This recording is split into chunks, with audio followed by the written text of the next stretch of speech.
আসসালামু আলাইকুম। আজকের ভিডিওতে ইউএইতে সকল ভিসার আপডেট দেওয়ার চেষ্টা করব। দীর্ঘদিন প্রায় ১ সপ্তাহ যাবৎ আমি অসুস্থ ছিলাম, যার কারণে আপনাদের কোনো আপডেট দিতে পারি নাই। আ আলহামদুলিল্লাহ এখন মোটামুটি সুস্থ। অনেকে মেসেজ দিচ্ছেন, কমেন্ট করতেছেন, ফোন দিচ্ছেন যে আসলে ভিসার আপডেট কি ডক্টর ইউনূস সাহেব আসছে, উনি কতটুকু কি করে গেলেন? এগুলো নিয়ে আজকের ভিডিওতে বিস্তারিত আলোচনা করব। আশা করি সম্পূর্ণ ভিডিওটি দেখবেন, শেয়ার করে বন্ধু-বান্ধবদের জানিয়ে দিবেন। তো চলুন ভিডিও শুরু করা যাক। শুরু করার আগে একটাই অনুরোধ, যদি চ্যানেলে নতুন হয়ে থাকেন অবশ্যই একটা সাবস্ক্রাইব করে যাবেন, পাশে থাকা বেল আইকনটি অন করে দিবেন যাতে পরবর্তী যে কোনো ভিসার আপডেট সবার আগে আপনাদের কাছে পৌঁছে যায়। তো চলুন শুরু করা যাক। সেটা হইলো এখন বর্তমানে ইউএইতে ভিসার আপডেট কি, কতটুকু আছে। দেখেন ভিজিট ভিসা, প্রথম ভিজিট ভিসা নিয়ে বলি, ভিজিট ভিসা আগের মতোই আছে। এখনো পর্যন্ত সচরাচর যে ভিজিট গুলো হওয়ার কথা ছিল ওগুলো এখন চালু হয় নাই। ডক্টর ইউনূস আসছে, আসেই যে সাথে সাথে এটা হয়ে যাবে এমনটা কিছু না। এটা শুরু হইতে সময় লাগবে, তারাও সময় বলছে এটা আস্তে ধীরে হবে। এটা হয়তো হবে কিন্তু এটা সময় লাগবে। এখনো পর্যন্ত ভিজিট ভিসা চালু হয় নাই। কিছু বিজনেস ক্লাস ভিজিট ভিসা হচ্ছে, এগুলো আগেও হয়েছিল, বর্তমানেও হচ্ছে, ভবিষ্যতে হবে, এগুলো বন্ধ থাকবে না। তারপরে আপনার ট্রান্সফার ভিসা সকল স্টেটে আপনার লো ক্যাটাগরি যে ট্রান্সফারটা হইতো এটা বন্ধ, এখনো বন্ধ, এখনো চালু হয় নাই। তবে হাই প্রফেশনে যাদের সার্টিফিকেট আছে তারা সব স্টেটে, সকল স্টেটে করতে পারবেন। সেক্ষেত্রে শারজাহ আর আবুধাবি একটু কম হচ্ছে, কিন্তু হচ্ছে, ঠিক আছে। আর দুবাইতে প্রায় হচ্ছে, হাই প্রফেশনের ভিসাটা করে নিতে পারবেন, সমস্যা নাই। তারপরে ফ্যামিলি ভিসার ক্ষেত্রেও সেম, এখনো কোনো ইয়া নাই। অনেকে বলতেছে যেটা রিলেটেড ভিসা বাইর হয়েছে 2 মাসের বা 3 মাসের, বন্ধু বান্ধব, আত্মীয় স্বজন, ফ্রেন্ডদের আপনি নিজে ভিজিট ভিসা দিয়ে আনতে পারবেন, এরকম যেটা বার হয়েছে ওইটা দিয়ে আনা যাচ্ছে কিনা, ওইটা আসলে মূলত কারণ প্রায় মানুষই এটা আপনার ইয়া করে নাই, অ্যাপ্লাই করে নাই।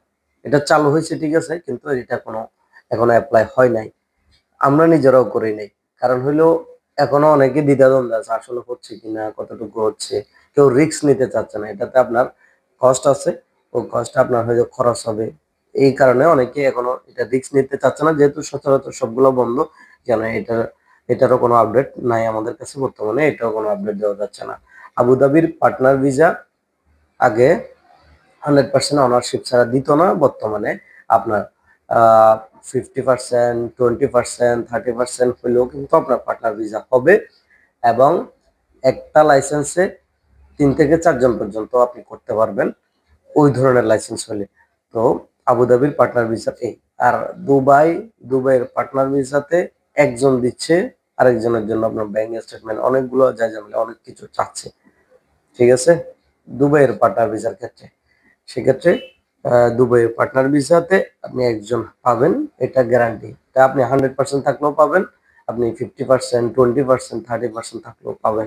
আরেকজন, ওইটাতে একটু ঝামেলা হচ্ছে, আগে 2 জন দিত না, এখন একজন দিচ্ছে, ঠিক আছে। তো এই ছিল সর্বশেষ আপডেট। আরবের ঘরের ভিসা, আরবের ঘরের ভিসা হচ্ছে, এখনো হচ্ছে। ইনসাইটে যারা আছেন, অন্য জায়গা থেকে কোম্পানি থেকে ক্যান্সেল করলো, আপনি আরবির ঘরে ভিসা লাগাইতে পারবেন, অথবা আরবির ঘর থেকে ক্যান্সেল করে আসে আরবির ঘরে লাগাইতে পারবেন, কোনো সমস্যা হবে না ইনশাআল্লাহ। আরবির ঘরের ভিসা হচ্ছে। এই ছিল আজকের মতো সর্বশেষ আপডেট বা সর্বশেষ যে তথ্য আমার কাছে ছিল এটা। অনেকে হয়তো বলেন যে ভাই এগুলো তো আগের কথা, আগের কথা কেন বারবার বলতেছেন। দেখেন, আমার মনে হয় প্রতিদিন দিলেও প্রতিদিন মানুষ কমেন্ট করবে। এই 1 সপ্তাহ দিই নাই, তারপরেও এখনো হয়তো অনেকে এটা এই যে এই আলোচনাগুলো কেন করতেছি, ওই আলোচনা নিয়েই কিন্তু কমেন্ট করবে, যার কারণে বারবার ভিডিও গুলো দিতে হচ্ছে। কিছুই করার নাই, যতটুকু আপডেট থাকে ততটুকু আপনাদেরকে দেওয়ার চেষ্টা করতেছি। তো আশা করি ব্যাপারটা বুঝতে পারছেন। আবারও বলতেছি, যদি চ্যানেলে নতুন হয়ে থাকেন অবশ্যই একটা সাবস্ক্রাইব করে দেবেন, পাশে থাকা বেল আইকনটা অন করে দিবেন যাতে পরবর্তী যে কোনো ভিসার আপডেট সবার আগে আপনাদের কাছে পৌঁছে যায়। ধন্যবাদ সবাইকে, ভালো থাকবেন, সুস্থ থাকবেন।